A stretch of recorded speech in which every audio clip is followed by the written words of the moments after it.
Realizations, if I have a chance po, sana nag-take ako na mas maaga na hindi ko na siya pinatagal kasi naabutan na ng retrogression.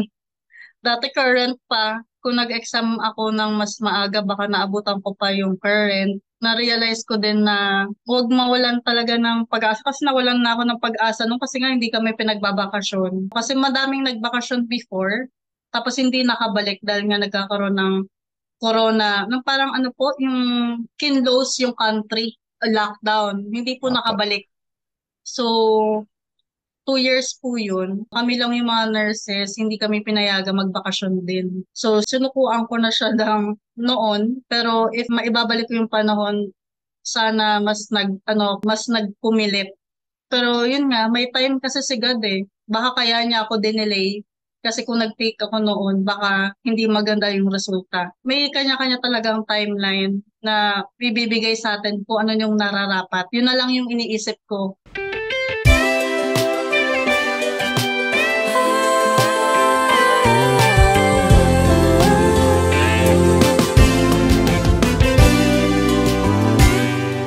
Good evening, everyone. Welcome to our Hope Talk today. So, ako ulit yung nakikita ninyo because Coach Shan is still on leave, no? So, I'm still covering for him until tomorrow. How's everyone? Kamusta? Alrighty. So, of course, again, for those of you who are new to this activity of iPass, so this is what we call Hope Talk. And Hope Talk is Hope acronym for hearing from other people's experiences. So what we do here is we invite our successful passers, mainly and NCLEX, so that we will know their story, so we can gather some ideas and best practices on how they did their own preparation, so that no, for those of you who are still preparing for the examination, is can adapt those best practices that will hopefully no, also help you out in achieving those NCLEX licenses. Anyways, of course, so without further ado, let's all welcome our special guest today and the newest NCLEX master from iPass Online Review, si Miss Christine Reyes Castro, USRN, Ganun po. Philippines.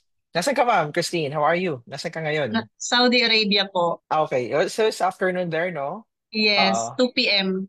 2 p.m. So 5 hours ahead Yeah, Pilipinas. So ahead. ayun, good afternoon sa ating mga fellow nurses and of course students na nasa Saudi and the Middle East. Kamusta kayo? So, Miss Christine, kamusta na ang ating newest USRN in town? How's everything? It feels great po. Kasi syempre, parang 4 years ko siyang pinaghandaan. Wow, 4 na taon. 4 years in the Yes making. po, 2021 ko pinrases. Tapos Mhm. nagka-corona, nabuntis ako. Ang hirap magbakasyon kasi kulang ng mga nurses. So, Mhm. yun po. I see. Wow. Well, it's worth the wait, no? Kahit 4 years, yet at least, di ba? Ano na tayo ngayon? Licensed na. See, before we talk about those things, so we'd like to know you better muna. So if you can share anything personal and professional about you so that your classmates can know you better.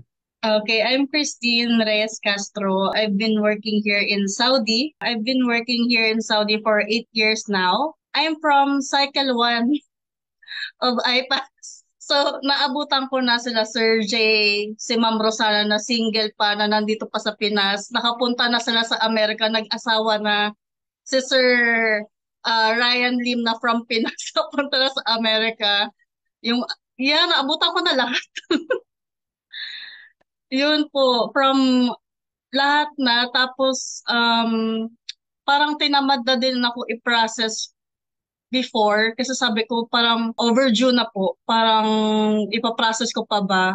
Tapos, I think ang process ng NCLEX is hanggang 5 years lang. Kapag lumagpas ka ng 5 years, kailangan mo siyang i-renew. So sabi ko, pag umabot ako ng 5 years, ayoko na i-renew kasi ang mahal. Parang nagsayang ako ng oras, nagsayang ng pera. Pero yun, may plano talaga si Lord sa akin na binigyan pa rin niya ako ng chance mag-exam. Yung pag-exam ko is hindi siya kasama sa plano. Nagbakasyon lang ako sa Pinas. kasi kukunin ko yung anak ko from Pinas to Saudi. Then sabi ko, why not uuwi ako? Why not mag-exam ako? Tapos yun nga, napag-decidean ko lang siya 6 months before my vacation. So within 6 months, nag-review ulit ako. Then yun, alhamdulillah naman pumasa naman ako. Madaming pagsubok before ako nakapag-exam from the Trident Tower sa accommodation na napagpuntahan ko before ako mag-exam kasi I was on vacation lang. Then I check in hotel para makapag-exam ako ng tama. Pero a day on that day of my exam, naligaw pa ako. Muntikan na ako malit. Parang 1 minute na lang late na ako. So natatakot ako baka hindi ako tanggapin. So sabi ko, pag ako na late, hindi talaga para sa akin to. Pero yun, Mhm. nakaabot pa rin. Mm-mm. And I just want to share na na-late pa akong mag-exam mismo nung nasa loob na ako ng exam center kasi I don't know how can I pronounce this and this is my first time to share this. I have a condition called trichomania. This one with the urge pulling my hair. So there's some bulb in my hair. So I have parang something to cover it. Eh hindi nila inaalaw yun sa testing Mhm. center. Bawal ang headband, bawal ang accessories. Tapos, hinold pa nila ako muna. Ipapaalam daw nila kung pwedeng meron akong takip sa ulo. Kasi ang inaalaw lang nila na accessory or yung hijab parang ganito. Thankful naman ako na inalaw nila ako mga after 20 minutes pa. So ako yung pinaka-last na nag-exam. Ako ang unang natapos mag-exam. Oh. Yes, I stopped at 85 items. So sabi ko, kasi ang 85, hindi ko alam kung ano na ba yun. Parang wala akong hint. Mhm. 85, is it good or bad? I don't have any idea. So kinabahan ako kasi sabi ko, bakit ang bilis ko mag-exam? Parang Mhm. ako yung huli, pero ako yung unang natapos na sabi ko, mali ba ako? Parang hindi ba ako nag-isip? Parang ganon. Mhm. So, nung 3 days na agony ko, kasi 3 days, tama ba? 3 days before malaman yung result. Tapos nag-email si iPass, ayoko siya i-check. Kasi mamaya failed or pass. So, hindi ko muna siya chinek. Ang nag-check yung asawa ko. Tapos nakita nga niya na good news, ganyan, you have passed your NCLEX. Parang nasa cloud 9 ka talaga, sir. Kasi, syempre, parang 4 years, pinaghandaan mo. Tapos ito pa, yung before exam, yun si Ma'am Jamie Robbins, meron kasi ako sa kanyang parang final coaching. Titanong niya ako kung mamumove ko pa ba yung exam ko, kung ready na ba ako, yung mga ganon. Kasi parang prepare niya yung mga students before the exam. Tapos sabi niya sa akin na, are you ready na ba? Tapos sabi ko, ano kasi, student niya, hindi mo kasi masasabi kung kailan ka ready. Kahit na mag-review ka ng 4 na taon, parang di mo masasabi kung kaya mo na ba mag-exam. So sabi ko sa kanya, I'm not sure, pero gusto ko na maging USRN. Parang overdue na to. Kung i-extend ko pa, parang baka hindi ko na maituloy talaga yung American dream ko. Tapos, nagkaroon kami ng mga question and answers. Tapos, natuwa ako sa kanya kasi minotivate niya ako na sabi niya ready na daw ako mag-exam. So, binigyan niya ako ng confidence. Kasi kung hindi niya sinabi yun, baka mag-doubt din ako sa sarili ko. Then, nagkaroon ako ng psychometrician consult. I forgot her name. Pero ano ako sa kanya, sobrang thankful kasi sabi niya, Ma'am Christine, ayaw na kita makita ha. Sabi niya, this is the last time na mag-uusap tayo before the exam kasi papasa ka na. Sabi niya sa akin. So sabi ko, yes ma'am, ayoko na din ikaw makita kasi pag nakita pa ulit kita, ibig sabihin, bagsak ako at kailangan ko ulit mag-retake at magko-consult ako sa inyo. So sabi ko, this is the last time we will talk about this. Tapos parang may mga signs na before ako mag-exam na nung kay Ma'am Jamie, sinabi niyang okay na daw, yung sa psychometrician consult na last time ko na siyang makikita. So may mga signs and hint pero ayoko siyang i-ano sa ulo ko kasi ayoko maging overconfident. Kasi minsan kapag overconfident ka, kahit alam mo, parang hindi ka nakakapag-desisyon ng maayos. Ayoko naman na magsagot ako na kasi overconfident ako. Dapat yung kung ano yung nireview ko, focus. Yun po. Uh, Grabe, no? I mean, that is always one of the existential difficult questions, no? Lalo sa mga magte-take ng exam. It's like yung tanong Hmm. na, ready na ba ako mag-exam? Most of the time, Hmm. mahirap sagutin. Yes, because I Kasi, don't think there's a time na maging ready ka. At not unless mag-upo ka na sa harap ng computer. yeah, that's true, no? And when I'm doing the anxiety management classes, it's always one of the common sources of anxiety, kumbaga, ng karamihan na yung feeling na they are underprepared to take the exam, no? It's always an expected source of anxiety kasi it could be because sa sobrang lawak ng coverage ng exam. And this is also using computer adaptive testing. So talagang mahirap siya, no? Kung isipin mo pa lang, parang ang hirap Hmm. mag-adjust and makipag-compete kumbaga sa computer, di ba? So, Yes. while you were talking, kasi na-curious talaga ako na kasi you mentioned you were from the initial cycles pa and yeah, I was checking our file and you are student 375 and grabe, you were with us since 2021. Sabi, Yes po. Talagang original, kung anong original, original sa original po. Yun na. nakakatuwa, no? I mean, it's always special for us, especially me, no? Kasi nung time na nag-enroll ka, which is February 2021, that was also the year and month na kaka-start ko lang din sa iPass, no? And whenever I see or like know students namin na from cycle 1 or 2, it's always special kasi grabe, we totally understand na okay, it may have took you quite some time to finish the exam or like achieve yung license niyo. But nakakatuwa kasi yung 3 years na span or like yung sabi ko na is like 4 years na waiting period mo. It's like imagine siguro no kung ibang tao yun nagantay ng ganun katagal. They could have given up. Nano kasi sobrang tagal. Whenever we know our students from cycle 1 or 2 na pumapasa, sobrang kami na-happy kasi you can just imagine yung paghawak mo doon sa goal mo na yun. No? Kaya nakakatuwa. That's really heartwarming. No? And I Hmm. don't know. I'm so happy nun today kasi ako yung nag-hope talk sa iyo sa cycle 1, di ba? So, Yeah. parang nag-reunion yung mga original. Let's go back doon no, sa 4 years na journey ng NCLEX. No? Kasi I understand kasi when I started doing coaching pa noon, no, nung years ago pa, whenever I talk to someone na nasa Middle East, is ang pinaka-challenge talaga nila nung time na yun, from 2021, 22, ayun, nung time na yun, nung medyo may pandemic pa, is it's so hard for them to decide kung kailan sila mag-exam kasi nga, ayaw din silang pauwiin. Number, Yes. Ayoko also, pauwi. second there is pagod na kasi most of you nung time na yun is nag-duty ng 12 hours tapos 5 araw per week yung shift. Imagine. No, minsan nga, Hmm. I also encountered iba na nasa Saudi, 6 days yung duty tapos 12 hours per day kasi walang staff. So, they always ask me, Sir, paano ko gagawin ito? So sabi ko, talagang mahirap itong situations ninyo. So, ang Hmm. pinaka-ano dito is like, you have to persevere and accept the fact na medyo matagal yung preparation. Kaya, really, no, I'm so believe talaga ako sa mga students namin from Middle East noon, lalo sa Saudi, from 2021 to 22, na nakapana-exam kasi we totally know kung ano yung situation nila doon. Kasi ang hirap mag-review.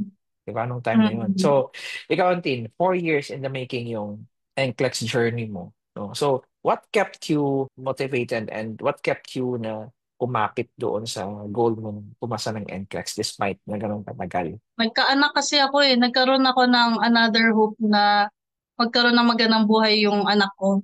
Parang siya yung nag-push sa akin kasi gusto ko magkaroon siya ng magandang kinabukasan. Kasi kung ako lang, kung single pa ako, baka hindi ko na siya i-push kasi wala akong iniisip. Pero yun nga, nung nag-apply ako single, nagkaroon ng asawa, nagkaanak. Nung nagkaanak ako, nagkaroon ako ng another urge to bumalik sa track ko na magkaroon ulit ng American Dream. Sabi ko, kailangan kong i-push to para sa anak ko. Yun po. Ang dami ganyan, no? I mean, dito sa students natin no, na nasa Zoom ngayon and nasa FP Live, no? Sino nakarelate doon? Na tipong talagang nagtiyaga or like kinatiyaga yung kanilang NCLEX ngayon kahit mahirap is because of mga anak or like other loved Mm. ones. Sila nakarelate. Maraming ganyan, no? When I said doing the coaching, maraming ganyan. Natama, it's almost like the same with you na kung sila lang daw, ayaw na nila kasi nga mahirap, Mm. gastos, Mm. matagal. Pero yun nga Yeah. like when there's someone that you want to yun nga i-extend kumbaga yung yung idea na they'll be having better future in the near future din, whether in the US or Canada, Australia. Talagang ipoprosige mo pa rin, no? Yeah. Yeah. Sige, Martin. So, eto, curious question, no? Nung 4 na taon na yan, kailan ka talaga nag-start na maggawa ng intensive na preparation for your NCLEX? Actually, sir, since 2021 naman, nagre-review naman po talaga ako. Parang consistent. Kasi ano pa siya eh, parang hindi naman siya for 1 year, tapos pwede kang mag-renew. Pero hindi siya nung napaka-intensive kong mag-review. Kasi nga, corona times, tapos nabuntis, nagkaanak. Bali, 6 months before, kasi July 10 ako nag-exam po. July 10, 2024. 6 months before the exam date, dun lang ako nag-review ng intensive talaga. Nung every after duty ko, from 11 p.m. to 3 a.m. Araw-araw, nag-review talaga ako. Kasi sabi ko, this is my last chance. Kasi kung babagsak ako, talagang last na yun talaga. Kasi I cannot afford pa na mag-exam pa dahil ang mahal, tsaka kailangan mag-review ulit. Magastos ang NCLEX ha. Maano talaga siya. Kailangan mo siyang ipasa dahil mahal ang mga ibinabayad natin sa pag-process pa lang ng documents, 'di ba? Parang doon ako iniisip ko yun na ayoko na gumastos. Kailangan Mm. makapasa ako. Parang ganon. It's really true, no? It's actually one of the things na siguro parang pinapang-motivate namin sa iba na medyo, yun nga, minsan kasi is nawawala sila sa wisyo kumbaga pagdating sa pag-review. Or like Mm. for example, yung iba is masyadong kinakabahan, which is, I don't know, which is expected and normal. Isa yan sa pang-motivate na, uy, ang dami nating resources na ginamit for the Yeah. exam. Oo, hindi lang yung time mo, hindi yung effort mo. And it's financially exhausting din, I mean, for example, Mm. uwi ka ng Pinas, tapos dito ka mag-exam, or for example, kailangan mo lumabas ng Pinas para doon mag-exam. So imagine the cost i-incur nito before you can actually sit doon sa chair ng testing Yes. center, di ba? Ang daming Mm. pagdadaanan. So, Yes. pag Thankful din ako, sir, na nandito ako sa Saudi kasi may resources ako. Kung sa Pinas ako, kasi nung umalis ako ng Pinas, ang sweldo ko lang is 14K a month. Babawasan pa yun Mm, ng SSS, pag-ibig. Tapos sabi ko, kung nasa Pinas ako, hindi ako makakapag-apply ng NCLEX kasi walang matitira sa sahod. Kaya mm, hanga ako sa mga nasa Pinas pa, tapos nag-apply ng NCLEX talaga. Dahil talaga nag mm. strive silang ma-achieve yung American dream nila. Kasi really true, no? Sometimes nga yan, is like, joke ko yung ibang students ko before na, sabi ko, you guys having the capacity to apply and take Ganun. the exam is Mm. already a privilege, no? Kasi not all Yes. nurses can afford taking the exam. Like for example, yung dati kung nasa Pinas, tapos 14K yung sweldo mo, hindi nga makabili ng UWorld yun. Yes. Di ba, sir? Oo. Diba? Hindi ka makabili ng UWorld yun. How much more? You will pay for the processing, you will pay for the ATT, you will pay for your expenses traveling to Manila or like Mm-mm. outside of the country, and ilulose lang natin yung opportunity. Diba? Sayang. So, Yes. tama yun, no? It's so happy to hear that say Miss Christina. Kasi siguro, for those of us na like your classmates mo na nakikinig doon, talagang medyo, mapupush talaga sila. Kasi oo nga naman, ang mahal ng NCLEX, kaya dapat isang take lang. Bawal retake. Sayang ang pera. Yes. Tontin. Pero Okay, dun, sir, so, sa kasi mga po. nagre-retake po, hanggang 2 take lang. De, pero may kakilala ko, sir, naka-4 na take. Sa pang-4 niya, nakapasa siya. So, Mm, talagang don't lose hope din kahit na mga second takers, third taker. Kung may resources naman sila, why not? Pero, syempre, mm. i-push natin yung 1 take. Yes, di ba? Tama yan. But sabi nga nila it's like ano yun eh, ibibigay ni Lord yung license and in his own perfect time, no? Like you. Yes, yes. Yung perfect time mo pala was July 2024, although we started February 2021. Di ba? Yes. So, And sir, tama I yun na would for... like to share my favorite verse po sa Bible. Yung, eto pa sir, nakakatawa.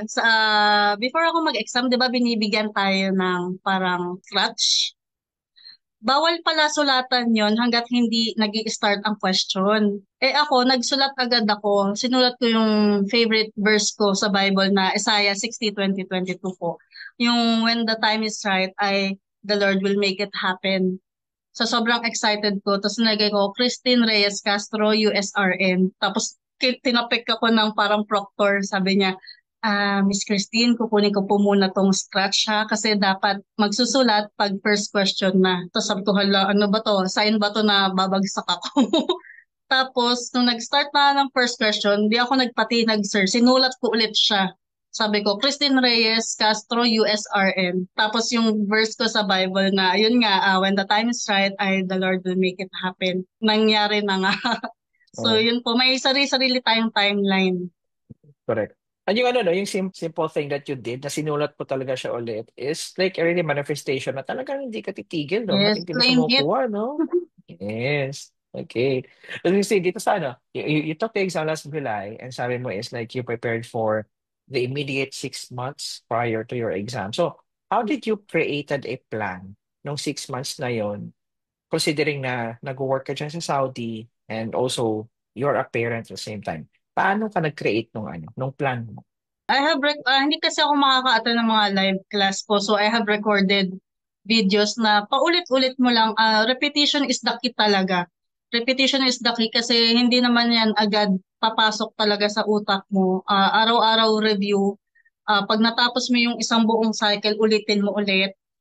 Tapos, consistency. Kasi may times na tatama rin ka, hindi ka mag-review, makakalimutan mo na naman yung mga previous na na-review mo. So, dapat repetition, consistency, tapos motivated ka dapat sa goal mo na kung ano yung target mo. Target date ko is July 10, ready na dapat ako niyan. Dapat a day before my exam, relax na ako, na alam ko sa sarili kong nakapag-review na ako. Ang tanging hindi ko lang ni-review sa exam is yung computation. Dahil talagang sabi nila, pag nurses, walang math. May math pa rin. Yun talaga yung hindi ko lang ni-review. Pero thank God na hindi siya lumabas sa exam ko.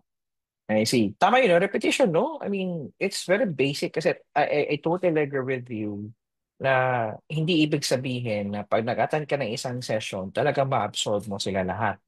It will Yes. really require you to go back to either some specific lessons or like the entirety or the whole lecture kasi adults as we are, di ba for sure no na-experience yun rin yan na parang madali na yata hindi na yata ako masyadong mabilis mag-pick up ng info or like minsan mabilis na tayong makalimot, di ba? So talaga ang remedy para doon is repetition. Totoo yun, no? Eh, palagi sinasabi ni Sir Jenny, repetition is the key. Di ba? Yes. Paano ka man nag-ano? I mean, nag-curse na sa repetition, no? Paano mo ino-organize yung ganong strategy mo? Diba, like, tuwing kailan ka nagde-decide na, okay, magre-repeat ako, or like, tuwing kailan mo sinisingit yung lessons mo dito sa daily Mm. routine mo as a working nurse. I have a study plan po na good for 1 month. Talagang kinompress ko lahat ng subject in a month. Tapos every month for 6 months, inuulit ko siya. For example, day 1, cardiology. Ang tapos kasi ng duty ko dito, sir, is broken schedule from 9 a.m. to 12 noon and then babalik ako sa trabaho ng 4:30 until 9:30 p.m. So after 9:30 p.m., uuwi ako ng bahay, pahinga, kain. Mag-start ako ng review from 11 p.m. hanggang 3 a.m. Araw-araw siya per subject. So, compressed siya for 1 month. Then, on the second month, uulitin ko ulit siya. Paulit-ulit for 6 months before my exam po. Consistent talaga na walang Friday lang ang pahinga ko. Kasi Mm. ang holiday ng Saudi is Friday lang po. Mm. So, yun Ang lang. galing, Isang araw lang yung pahinga. ang galing dun, no? Ang galing dun. I mean, it's a really good strategy, no? And Bakit mo ang pinili na from 11 to 3 ka mag-aral? Kasi ano po, from morning hanggang gabi yung trabaho ko eh. Ang vacant ko is from after 9:30 p.m. Eh Mm. syempre, since nanay na ako, kailangan kong i-prepare din yung family ko from 9:30 to 10. Mag-aayos-ayos pa sa bahay. Yung juggling talaga ako from work, family, magiging nanay, tas review. So sabi ko, 11 p.m. Pag natapos ko na lahat ng responsibilities ko sa work, responsibility ko sa bahay, tsaka ako magre-review. Yung pagtulog na Mm. sila. Oh, oh, yun na. Sa mga parents dito, magandang strategy yun. Kasi Mm. minsan yun, isa sa mga struggles kasi ng parents, lalong may mga toddler na anak. Eh, syempre, Yeah. toddler yan, clingy yan. So talaga minsan, natatawa ka sa mga students ko at least like, nag-aagawan sila ng iPad ng anak niya. Eh, syempre, pag nakikita kasi ng bata na naka ano ka doon sa ano sa device mo talagang pupunta yun at syempre curious na mga Mhm. yan no so so yun no, for parents no, like it's a good strategy na hanap tayo ng time within the day na medyo limited yung distraction or like you can have Mm. focus time for the review para mas maging productive tayo. So, mas maganda yun na tayo mag-a-adjust doon sa routine ng family ninyo para at least mas makokontrol mo yung time mo. Yeah. Oh, magandang ano Time yun, no? management talaga. Yes, magandang tip yun coming from Miss Christine. Ito I really like yung idea mo na patapusin mo yung lessons mo, lahat ng lessons in 1 month, tapos inuulit-ulit mo siya every month, di ba? So, Mhm. during those 6 months na gano'n yung naging routine mo, kailan mo naramdaman na parang, okay, I think master ko na yung mga concepts. Besides po sa mga kasi 'di ba may mga drills tayo from Sir Ryan. So inulit-ulit ko din 'yun before mag-exam. And kasi hindi ko afford si UWorld pa. So by the way, nanalo ako ng UWorld pero tapos na ako mag-exam. Pero tapos na ako mag-exam, lately lang ako nanalo. Sabi ko, ba yan, kung kailan tapos na ako mag-exam, nanalo ako. Pero yun, may mga friends ako, binigay ko sa kanila yung UWorld. Pero that time, hindi ko kasi afford pa si UWorld. So, meron ang application na NCLEX Bootcamp. I don't know if familiar kayo. Ano siya, new gen application. Tapos, ang bayad is 4,000 pesos. Meron siyang, para siyang Archer. Parang UWorld Archer na meron siyang Q-banks, tapos meron siyang adaptive exam din na makikita kung anong score mo, kung passing rate ka na ba o hindi. Merong 4 assessment doon. Sa 4 assessment na yon, pasado ako lahat. So sabi ko, I think okay na kasi nakakapasa ako sa mga assessment exams ng QBanks. So yun, nakaka-boost siya ng self-confidence na kaya ko mag-exam. Kailan ka naggawa ng mga assessment test? Pang doon sa 6 months mo, sa pang anong month po ikaw nag-start na yung gumawa Sa ng assessment kay ano? ika 6 month po, yung Okay, a okay. month before my exam talaga. Kasi Mm. sa akin, sa mga ma-advise ko sa mga mag-exam, yung iba kasi nagko-Q-banks lang, tapos hindi sila nagpo-focus sa review. Ano kasi concept is the key before answering all the questionnaires and Q-banks. Kasi ang Q-banks, pwedeng pag pinaulit-ulit mo, makakabisado mo lang. Pero hindi mo alam yung rationale, hindi mo alam yung concept. Kaya madami ding bumabagsak. Pero kung alam mo yung concept before ka Q-banks, yung score mo is accurate na tama. Hindi siya dahil inulit-ulit mo lang yung Q-banks. Kasi ang Q-banks paulit-ulit lang din. So hindi mo siya dahil hindi mo siya naipasa dahil nakabisado mo lang yung Q-banks. But because of you have the concept, strong concept po. Tama. Concept is the key as always, no? I mean, you can never really go wrong with prioritizing our concepts before doing question Mm. bank. Kasi minsan kasi is yung iba, natatempt sila na mag-question bank agad kasi para siyang it's a Mm. faster way of learning for Yeah. them. Kaso nga Mm. lang, ang nagiging risk doon is, tama yun, Ma'am Tin, no? Na minsan kasi alam mo na yung sagot doon, so syempre, tama yung magiging sagot mo kasi Mm. naulit-ulit mo na yun sa beses. But the question there is, sakto nga ba talaga yung sariling justification mo doon sa justification ng Mm. Q-Bank? Kung nagtugma Mm. kayong dalawa, then at least you are confident na okay, na-master mo talaga yung particular topic na yun. Pero kung iba yung ratio although tama yung sagot mo, pero iba yung ratio ni computer and iba yung sa pagkakaintindi mo, Eh, may problema Yes. tayo doon. So, yun yung tinatawag Yeah. na chamba. Yeah, Chamba. tama po. Chamba lang yun. So, hindi pwedeng puro tayo chamba-chamba lang, ha? Okay? And doing the concept kasi, di ba, Ma'am Tina, is it's time-consuming, no? Pero worth it, di ba? Yeah, worth it Ayun, siya.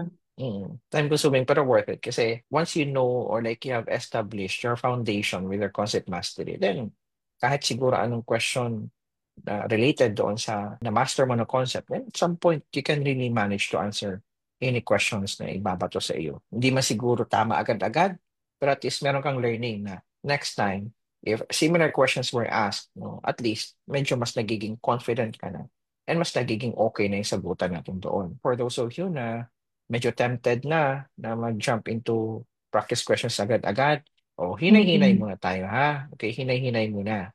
May tamang time kung kailan tayo Yes. magko-question bank. That is 2 to 3 months before sitting for the actual exam after concept mastery, of course. Okay. Mm-mm. Ma'am Tin, dun sa 6 months na preparation mo, what do you think yung pinaka kino-consider mo na major challenge ng iyong review sa 6 months na yun? Nung first month po, yun ang pinaka-challenge sa akin kasi nag-stop ako mag-review for 1 year eh. Parang bago lahat, tapos may terms na never been heard.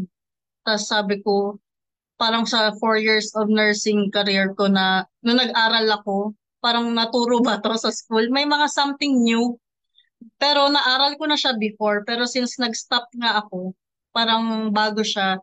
So yung first month ko ng review, parang from the scratch ulit. Talagang todo aral ng first month ko. First month, second month. Yun, parang ang hirap ma-absorb lahat ng knowledge kasi bago lahat. Tapos parang kinakabahan ako na bakit hindi ko alam yung ganyan. I see. Tama yun, no? Kasi talaga mag-adjust ka nung una. Pero sabi mo nga, it's like after the first and towards the second month, medyo okay ka na ulit. And I Mm-mm. guess one of the key things that really help you doon sa adjustment mo is yung inuulit-ulit mo talaga yung, ano, Yes. yung Opo. concepts mo on a monthly basis. It's really nice, no? That's really nice. That's a very, very wise and effective strategy. You know. So, for those of you na baka mamaya meron ngayon na medyo nagkakaroon ng self-doubt because hindi na maalala yung inaral last month or yung iba is Mm. medyo pag naka-encounter ng question is like medyo hindi na ganun ka-okay yung sagutan. I mean, try to ano lang, try to do repetition. Like, aralin nyo ulit. If you have time, no? Mm-mm. Aralin nyo ulit. Take it from Miss Christine and me, matututunan niyo yan as long as inuulit, no? Repetition talaga can really Mm-mm. do wonders dito sa NCLEX natin. Kaya, ayan. So, Ma'am Tin, ayan, nag-exam ka na. Pwede mo ba kaming can you give us a, a description of your exam day? Anong nangyari? May mga challenges ka ba? How did you cope with the anxiety and pressure, no, on the day of the exam? So take us there on your exam day. Daming challenges talaga sir kasi yung nag-Airbnb, Oo, Airbnb oo. sa Jazz Hotel kasi ako. Tapos nag ko doon, nag-check-in parang 3 days before the exam kasi ayoko yung hindi pa ako settled tapos exam agad. Tapos sir, yung yung accommodation, daming tipis, ang daming oo sir, sab- sabi ko ano ba to? Kaya kailangan makapag-relax ako, imbis na makapag-relax ako, palo kami ng palo ng mga itis. Tapos sabi ko, naaano ako kasi sabi ko, parang sir, naaaning. Kasi sabi ko, sign ba to na na masamang senyales ba to? O parang napapraning ako. Tapos yun nga, yung sinearch ko naman yung Trident, malapit lang naman doon sa Jazz. Pero on the day of my exam, naligaw pa rin ako. Tapos yun nga, pagpasok ko sa Trident Tower, 27th floor, tama po ba? Pagpasok ko doon, naharang pa ako dahil nga sa headband ko. Na-hold pa ako for 20 minutes. Last ako nakapag-exam, tapos umiiyak-iyak na ako nun, sir. Tapos kino-comfort ako ng proctor na, relax ka lang, ma-approve tayo. Hintay lang ng approval from the higher, po. Hindi ko alam kung kanino sila nagpaalam. Then eventually nakapag-exam na nga. Tapos nung nakaupo na ako sa exam, nakatatandaan ko pa yung computer ko, 12B ang pangalan ng computer. Mag-e-exam na ako, nakuha pa yung papel ko kasi hindi pa daw start. Ang daming parang ang daming mga senyales. Sabi ko, ano ba to? Parang papraning na ako. Pero before that po, ang iniisip ko lang is yung counseling ko kay Ma'am Jamie na thank you pala kay Ma'am Jamie, hindi ko na siya nakausap kasi pasabi po, binigyan niya ako ng sobrang confidence kasi sabi niya, she was so happy daw na I have the knowledge na kaya ko na daw mag-exam. Yun lang yung iniisip ko. Every time na may isip ko na bakit may itis, bakit ako malilate, bakit ako na-hold, bakit nakuha yung papel ko. Lahat yun naalis dahil nga thank you kay IPAS na binigyan nila ako ng final coaching, binigyan nila ako ng psychometrician consult sa inyo ng mga coaches and mentors na naniniwala sila sa kakayanan ko. Lahat ng worries ko nawala. Sabi ko, hindi, ano lang to, pagsubok lang yung mga ganyan. Tapos yun nga, even though na ako yung last na nag-exam, even though na-late ako, na-hold, ako pa rin yung unang natapos makapag-exam that day. So, doon pa lang, so sobrang nakaka-proud sa sarili ko na laban lang, laban lang mayroon tayong dyan. May mangyayari namang maganda. At after 3 days nga, nalaman ko nga ng magandang resulta. Mm. So, happy naman Ala? ako doon kahit na humiga pa ako dyan sa may ipis. Okay lang. That's really, I'm having goosebumps right now, no? Kasi I can just imagine yung, alam mo yun, minsan kasi it's so difficult for us to pick ourselves immediately again after that kind of stress. Kasi imagine, sabi mo is like, we were so worried na baka hindi ka makapag-exam because of the headband. I can just imagine yung feeling of defeat mo siguro at that point, no? Yes. Na, Feel oo. defeated talaga. So, paano yun? I mean, curious ako na on that very moment, no? I mean, what was going through your mind and how did you compose yourself again? I was willing to wait kung anong decision ng management. But if hindi nila ako i-allow, I was willing to take the exam without my headband kahit na Mm. mawala yung moral ko na makita nila. Kasi syempre sir, if you're not confident taking your exam because there's something nagpapa-conscious sa'yo na baka tignan nila ako without the hairband. Kahit na mawala pa ang moral ko, I was willing to take it off just to take the exam. Sabi ko, pag hindi nila ako in-approve, tatanggalin ko na to. Wala akong pake kung pagtawanan nila ako. Wala akong pake kahit na pagchismisan nila ako kung ano yan. Sa buhok ko, ano yan mag-e-exam ako. Hindi ako papapigil kasi future ng anak ko yung nakasalalay.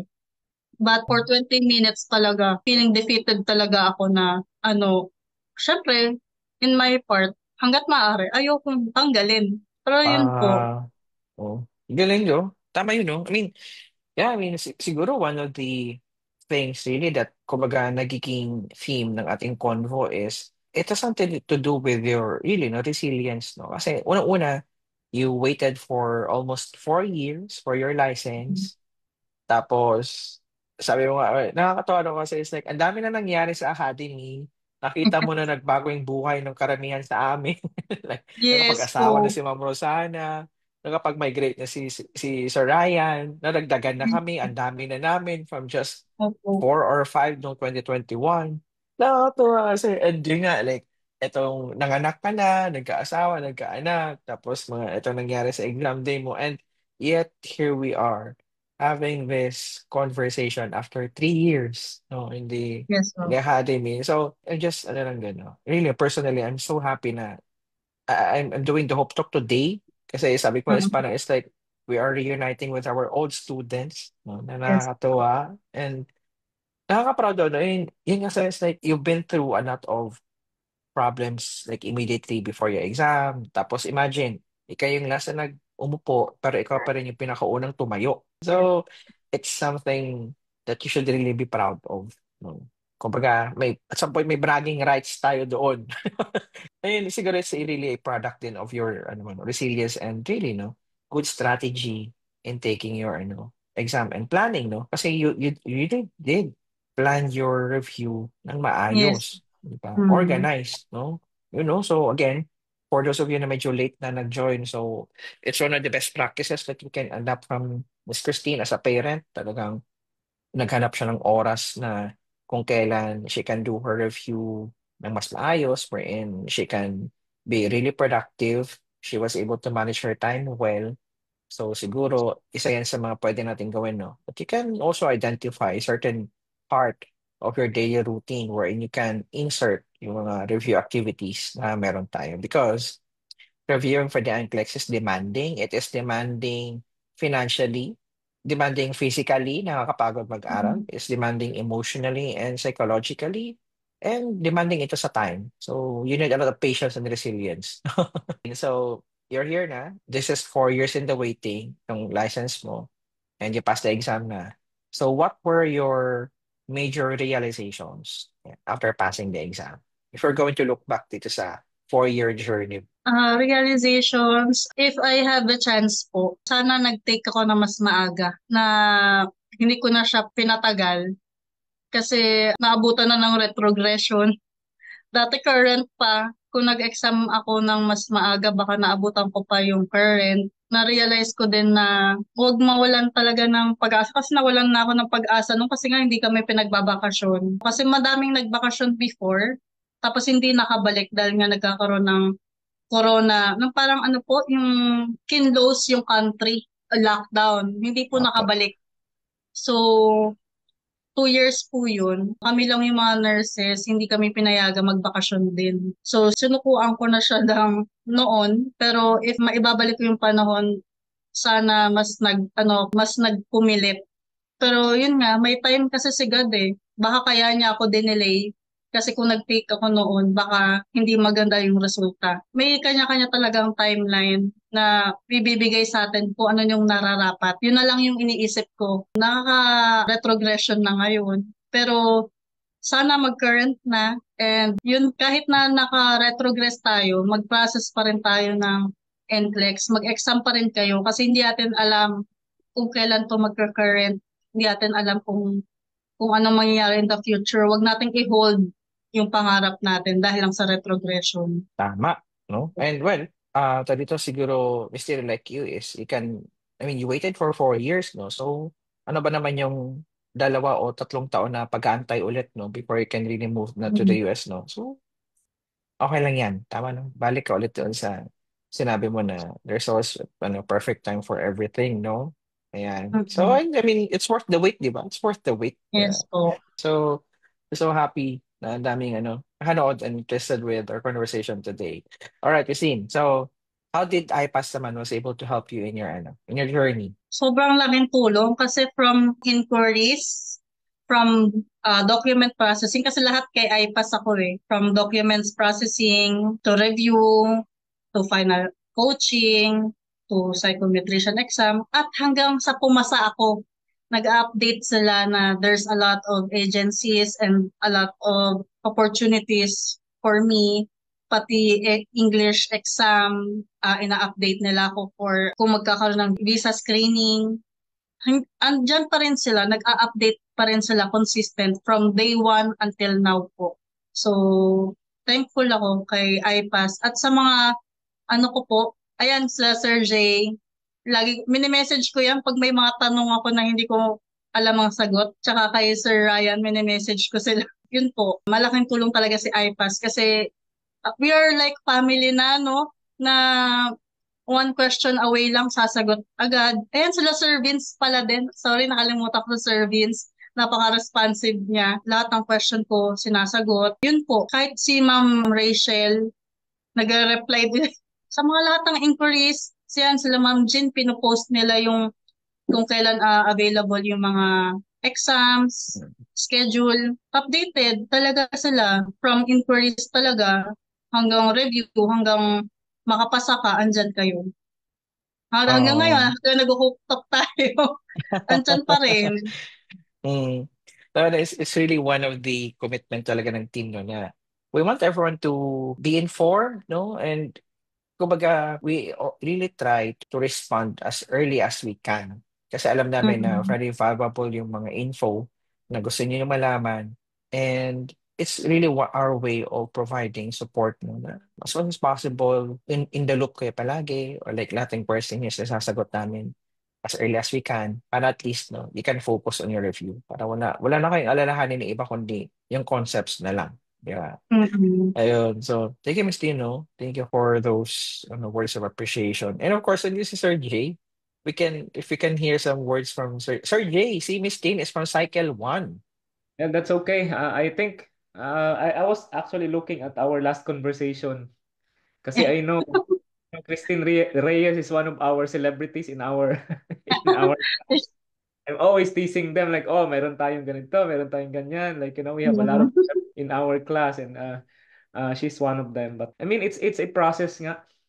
Hindi siya hindi tipong for example like let's say kahit matagal ka na nag-prepare but pass is pass. Ayun. So if it's your time, it's your time. If it wasn't your time, for example, like if you took it like probably like two times, three times, I don't really care. Basta wag ka lang tumigil. Just don't stop from Mm-mm. aiming to become a USRN. I guess you'll be making it. Not unless, of course, if you're going to stop, that's a different story. Of course, your dreams will also be shattered. Wala na rin yun, di ba? But like I said, how many years man yun? 4 years, it's a long time. Sa totoo lang. But for me, it seemed like ano man, it seemed like last year lang man. Oo, Parang parang nasa gitna. like I said, pass is pass, whatever is the time. As long as ibibigay sa yun, ibibigay talaga sa yun. As long as you do your stuff, as long as you do the necessary things, yung mga kailangan, and you were able to make it, o di ba? So just can you imagine if you stop from preparing? Like let's say somewhere in the middle. So can you imagine kung andito ka ngayon doing the Hope Talk? The same goes with other people, with other students that are still working on it. Hindi maiwasan na maraming circumstances na darating along the way. Like even at a period of like 6 months or even 3 months, meron talagang darating in the middle, some adversities in the middle. Mm. But adversities are adversities kahit pa we cannot underestimate any circumstances na meron tayo na, challenging. Tapos meron pa talagang exam. I mean, we're adults. So we know how to deal with things. Sometimes it's a matter of perception na rin eh. And of course, maganda rin yun na, you consider it as a challenging thing or an adversity kasi you know what to do. Ang importante is the way how you deal with things. Mm. We are all adults. Marami tayong mga problema sa buhay. Challenges, I would say just, challenges. But, life is not a playground. I'm telling you. Life is a battleground. You know what I'm saying? Ganun naman talaga yung life eh, di ba? But at the end of the day, it's how we fight. O, di ba? So, after 4 years time, can you imagine? Hindi ko ma-imagine sa totoo lang, like parang feeling ko 1 year lang. This is my expression of being so grateful. Uh, I'm always telling you guys na kahit isa lang, dalawa, isang passer lang sa akin is very, very big na for me. So, ano ba, yung kumbaga nakakatuwa talaga siya. I'm so proud of you. I'm so proud of you. I may not Thank know you, you sir. fully, kasi for me, para-parehas lang kayo lahat ng mga estudyante. But like I said, para-parehas lang kayo lahat sa akin. You are all in my prayers every day. That's my thing. Kahit papano makatulong kami in behalf of the whole IPAS, from me, from Rachel, from Mark, from all the coaches. And I'm so happy also that the coaches are into it or with it. You know what I'm saying? Na ano talaga sila? They are really focused on doing the coaching because they themselves are or were they experienced the same thing when they were preparing their NCLEX. Kaya nakakatulong yun sila. I'm so glad with it. And then you said like we are like a community. Yes, we are indeed a community sa IPAS. This is IPAS community. So pangahawakan namin 'yan. Okay? So Mm. pangahawakan namin 'yan that we are really a community. And as much as we can, we are, of course, we are helping you guys to pass the NCLEX because we've been there in that situation. We've been there in that situation. So rest assured na we will do as much as we can na makakatulong sa inyo. That's my Mm.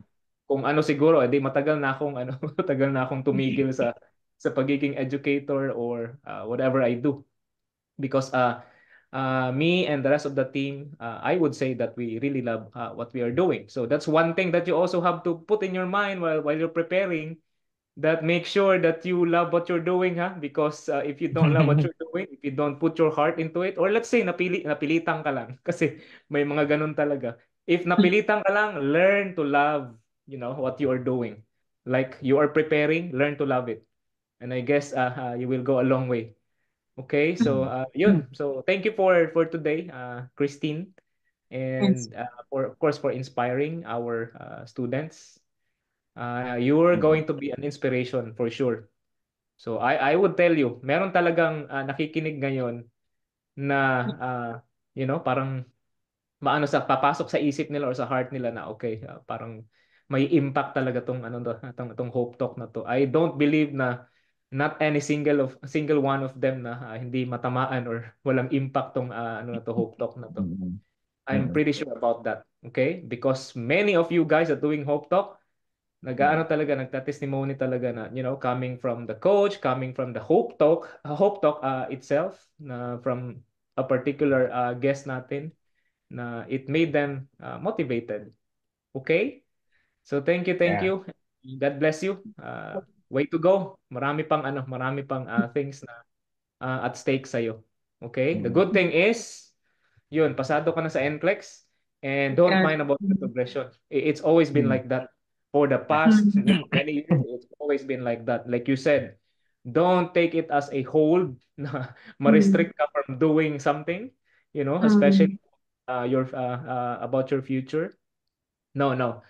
Don't that's why I don't really say about retrogression because it's been there for a long time. So, Yes it's po. you just have to be patient. That's it.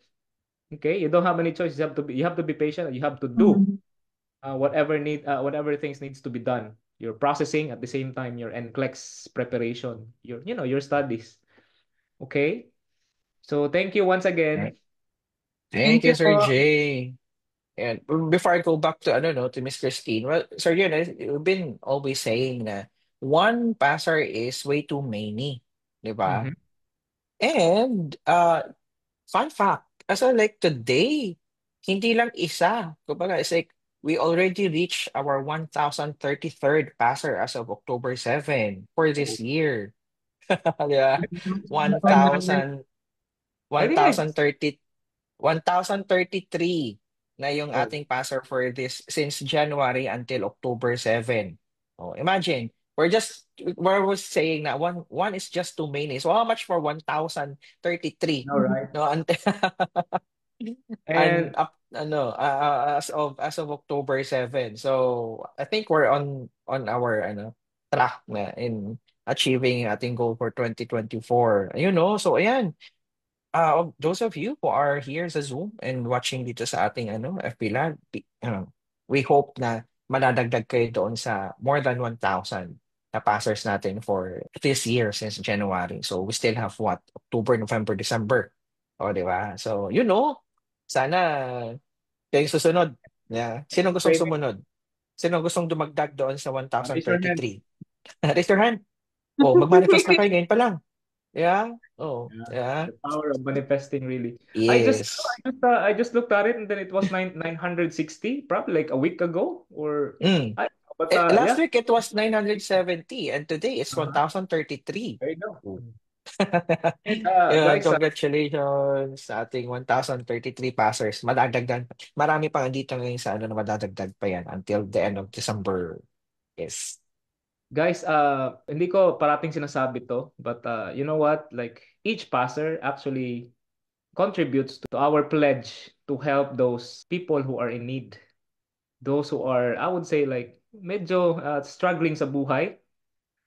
So like I said, each passer, meron tayong na-generate na amount niyan for us to donate to people who are needy. So yun, so just watch out on December. We have a big activity pertaining to that aspect of IPAS. So like I told you guys, we are a community. We're not just doing this just for you to pass the exam. We're giving back. Okay? And Mm. all for the purpose of glorifying our God. Whatever is our Yeah. religion, helping is helping. You know what I'm saying? Yeah. So it's universal, okay? So kindness is universal.